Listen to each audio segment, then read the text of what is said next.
नमस्कार, स्वागत है आप सभी का। और आज हम लोग हैं दुनिया के सबसे बड़े क्रिकेट स्टेडियम और जिसे अभी नरेंद्र मोदी के नाम से जाना जाता है।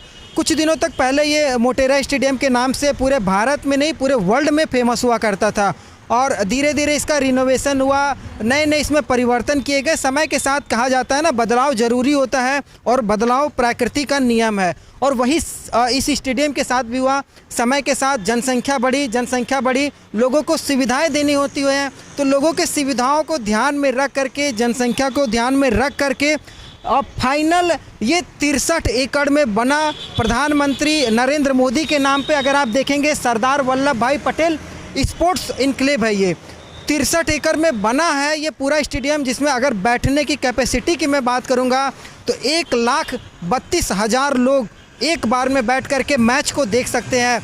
और इसका जो पुराना रिकॉर्ड है, आपको पता होना चाहिए कि इंडिया का मैच हुआ था इंग्लैंड के साथ, जिसमें 1,15,000 लोग बैठ करके इस स्टेडियम में एक बार में मैच देखे थे।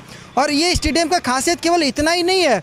इस स्टेडियम में अगर मैं बात करूंगा पार्किंग की, पार्किंग कहा जाता है ना कि सबसे बड़ी प्रॉब्लम होती है किसी भी स्टेट में, किसी भी सिटी में।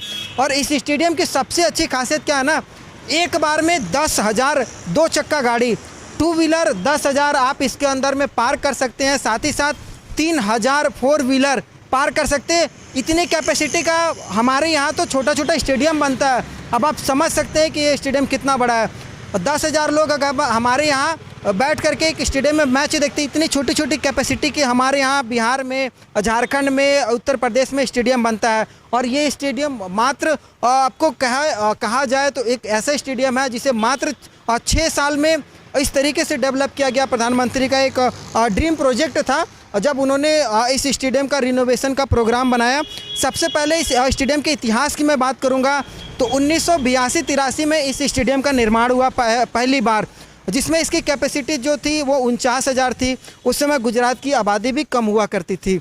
आबादी धीरे धीरे गुजरात की बढ़ी, स्टेडियम को भी बढ़ाना ज़रूरी था। उसके बाद धीरे धीरे इस स्टेडियम में रिनोवेशन का काम हुआ। 1982 से लेकर के 2006 तक यहाँ पर 49,000 की कैपेसिटी थी। उसके बाद 2006 से मैं बात करूँगा, आपको फिर से रिनोवेशन हुआ, उसको 54,000 किया गया। 54,000 2014 तक ये सब कुछ ठीक चला। उसके बाद फिर इस स्टेडियम को बंद कर दिया गया, पूरी तरीके से बंद किया गया।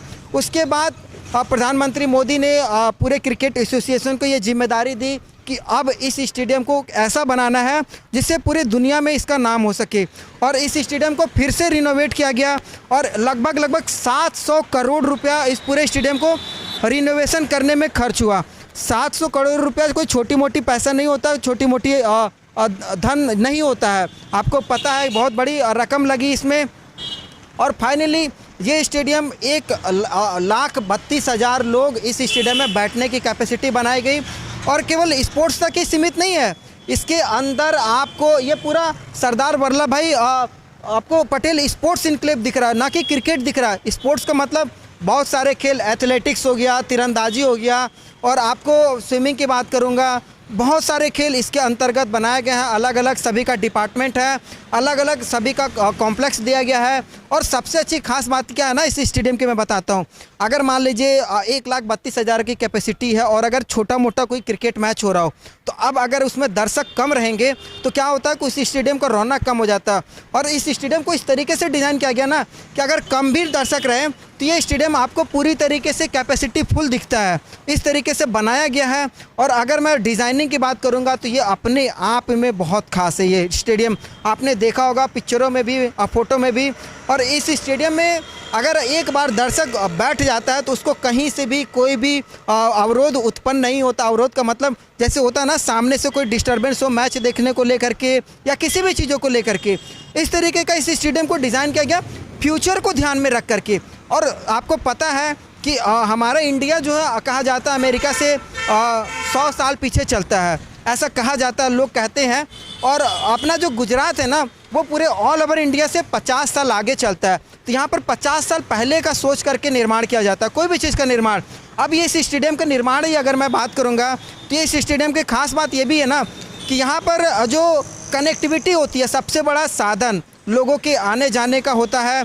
लोग इस किसी भी जगह पे आसानी से सुगमतापूर्वक आ जा सके, उसके लिए ट्रांसपोर्ट बहुत इंपॉर्टेंट है और यहाँ पर एयरपोर्ट पास में है।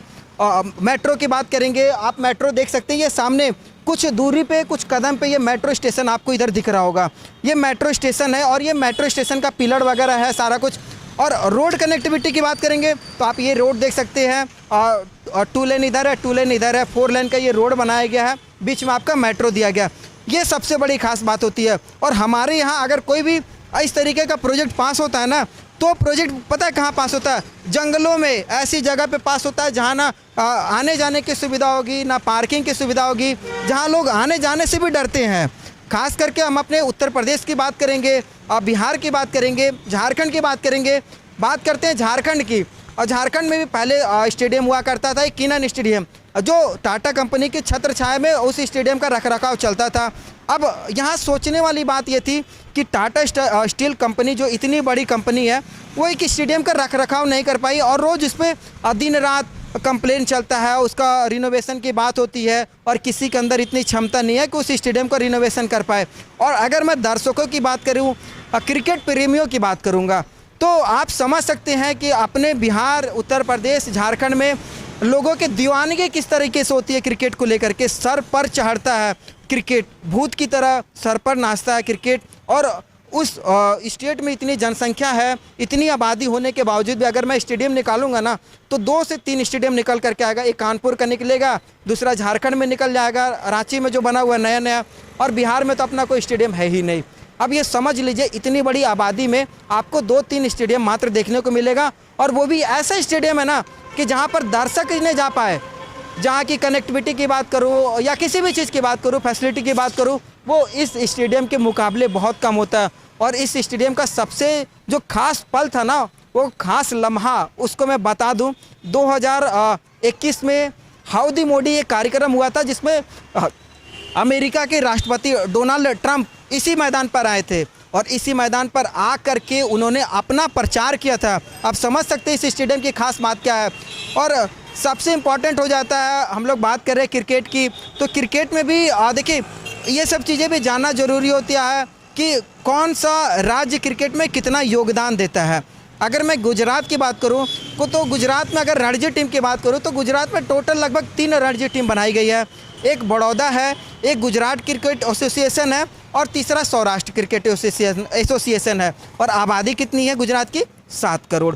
7 करोड़ आबादी में 3 क्रिकेट एसोसिएशन चलता है। और सबसे बड़ी बात, बीसीसीआई के जो सचिव हैं जय शाह, जो कि अमित शाह के बेटे हैं, वो भी यहीं से बिलोंग करते हैं। अब समझ लीजिए क्रिकेट में गुजरात का कितना प्रभुत्व है, इस चीज़ों से समझ सकते हैं। आबादी के हिसाब से हमारे उत्तर प्रदेश की बात करेंगे, 22 करोड़ 25 करोड़ की आबादी है और कितनी रणजी टीमें हैं पता नहीं, एक रणजी टीम है। क्रिकेट स्टेडियम कितना है? एक।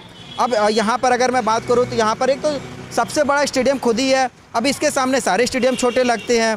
झारखंड की बात करूंगा, वहाँ भी यही हाल है, कोई एक क्रिकेट एसोसिएशन है और एक स्टेडियम है। और सपोर्टर्स की बात करूंगा तो अनगिनत लोग यहाँ पर सपोर्टर्स हैं। उसी तरीके से बिहार की बात करूंगा, अनगिनत, हर एक बच्चा जो जन्म लेता है ना, 5 साल के भी बच्चा से अगर पूछेगा कि भाई धोनी को जानते हो, वो बता देगा हाँ धोनी को जानते हैं। लेकिन स्टेडियम की बात करूँगा, एक भी स्टेडियम आपको वहाँ पर नहीं है। एक बन भी रहा है राजगीर वगैरह में, तो वहाँ भी सुनने में आ रहा कि कनेक्टिविटी का प्रॉब्लम है, ट्रांसपोर्टेशन का प्रॉब्लम है, लोग आ जा नहीं सकते हैं।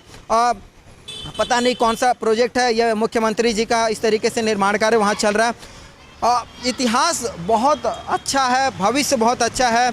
ये वही मैदान है जब 1983 में सुनील गावस्कर जिन्होंने टेस्ट क्रिकेट में सबसे पहले 10,000 रन का जो रिकॉर्ड होता है ना, वो बनाया था इस स्टेडियम में।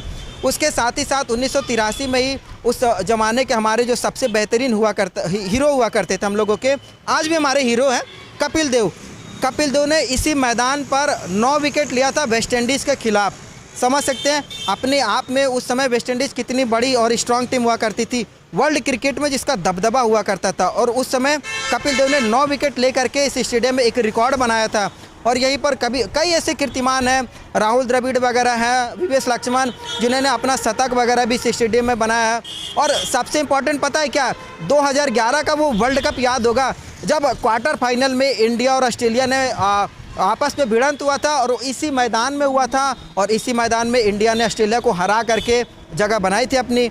और ये इतिहास है और ऐसा नहीं कि गुजरात में क्रिकेट एसोसिएशन है तो मैं उसकी आलोचना कर रहा हूँ, आलोचना नहीं, हमको इन चीज़ों से सीखने की ज़रूरत है। आज हमारे पास गुजरात से ऐसे ऐसे प्लेयर हैं जो देश में नाम रोशन कर रहे हैं।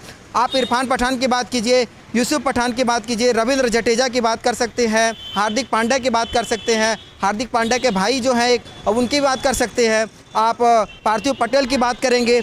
ऐसे ऐसे प्लेयर, अजय जडेजा की बात करेंगे जो अपने समय में एक धुरंधर बल्लेबाज हुआ करते थे। ऐसा प्लेयर गुजरात दिया है और यहाँ पर इन चीज़ों से हमें सीखने की ज़रूरत है, ना कि इससे हमें अपने कंपैरिजन को करने की ज़रूरत है कि हमारे यहाँ नहीं है। क्यों नहीं है ये सोचने की ज़रूरत है कि आखिर हमारे पास संसाधन है, लोग हैं, हमारे पास कैपेसिटी है करने की, कम दर पे मज़दूर हैं। हमारे यहाँ के मज़दूर यहाँ पर आते हैं, काम करते हैं, कम दामों पे काम करते हैं। क्या वही मज़दूर हमारे यहाँ पर ये स्टेडियम इस तरीके का बनाया जाए उसमें वो मज़दूरी नहीं कर सकते हैं? बिल्कुल कर सकते हैं, लेकिन होती है क्या, हमारे सरकारों की जो हिम्मत होती है ना वो नहीं होती है। हमारे सरकार जो होती है वो सबसे नालायकपना करती है। हमारे यहाँ जातिगत पे लोग बटे रहते हैं, जातिगत जनगणना करवाइए हमारे यहाँ पर नाली बनवा दीजिए, सड़क बनवा दीजिए। आज जो हमारे यहाँ मूलभूत सुविधाएं है ना वही में हम सिमट करके रह गए हैं। भाई कब तक हम नाली और रोड में ही फंसे रह जाएंगे? कभी तो हम आगे निकलें, कभी तो हम भविष्य की सोचें। हमारे यहाँ मेट्रो नहीं आती है, हमारे यहाँ मेट्रो तो छोड़ दीजिए, सड़क का निर्माण तक नहीं होता है। हमारे यहाँ ऐसे ऐसे भ्रष्टाचार होते हैं। रोड बनने के बाद नगर निगम को याद आता है कि पानी की सप्लाई तो हुई नहीं है, पानी की सप्लाई कर देते हैं। और ये एक स्टेडियम है जहाँ की आप डिज़ाइनिंग देखेंगे ना तो 50 साल पहले का डिज़ाइन बनाया गया है। आप सभी स्टेडियम में देखोगे फ्लड लाइट्स वगैरह लगी रहती हैं और हर कोने पे 4 खंभा लगे रहता है, चारों में लाइट लगे रहती है। इस स्टेडियम में सबसे अच्छी खास बात क्या है कि इसका जो छत है ना उसी छत में लाइट को इस तरीके से जोड़ दिया गया है ना कि किसी भी तरीके से किसी को भी कोई भी प्रॉब्लम ना हो, कभी लाइटिंग की कोई प्रॉब्लम नहीं हो और सबसे अच्छा एक बेहतरीन माहौल दिया जाए क्रिकेट को देखने वालों को, दीवानगी जिनके अंदर क्रिकेट की है। कुछ समय तक ऑस्ट्रेलिया का मेलबर्न में सबसे बड़ा ग्राउंड हुआ करता था, फैसिलिटी भी वहाँ भी शानदार है, लेकिन अभी वर्ल्ड में सबसे बड़ा, सबसे सुंदर हमारे यहाँ पर गुजरात सरकार की तरफ से प्रधानमंत्री मोदी का एक ड्रीम प्रोजेक्ट ये सरदार वल्लभ भाई क्रिकेट स्पोर्ट्स इनक्लेव जो है प्रधानमंत्री नरेंद्र मोदी के नाम पे ये स्टेडियम बनाया गया है। और फ़ख्र होता है अपने अंदर, अपने दिल के अंदर कि कोई नहीं तो कोई हमारे यहाँ है, हमारे देश में है। भले ये बिहार, उत्तर प्रदेश, झारखंड में ना हो लेकिन अपने देश में है। और हमारे यहाँ जो हमारे राज्य के मुख्यमंत्री वगैरह हैं इन लोगों को भी सोचने की ज़रूरत है कि क्या हम इस तरीके का एक फैसिलिटी हम अपने लोगों को नहीं दे सकते हैं। एक थोड़ा सा छोटा सा कदम आगे बढ़ाया जाए और लोग सपोर्ट करते हैं यार, दीवानगी हमारे तरफ इतनी ज़्यादा है। तो अगर हम इस चीज़ों को अपनाएंगे, करने की कोशिश करेंगे तो ज़रूर हम भी इस तरीके से कल को अपना, हमारा भी राज्य, हमारे भी शहर का नाम, हमारे भी राज्य के लोगों का नाम होगा। छोटी सी एक पेशकश थी आप लोगों को दिखाने की, बताने की। और ये कोई मैंने किसी राज्य को लेकर के आलोचना नहीं की है, एक छोटा सा एक प्रयास था, हम क्यों नहीं ऐसा कर सकते हैं। वीडियो पसंद आया हो, इस तरीके की और भी जानकारियाँ आपको मिलती रहेंगी हमारे चैनल पे। अगले वीडियो में किस और कड़ी में मिलते हैं, तब तक के लिए जय हिंद।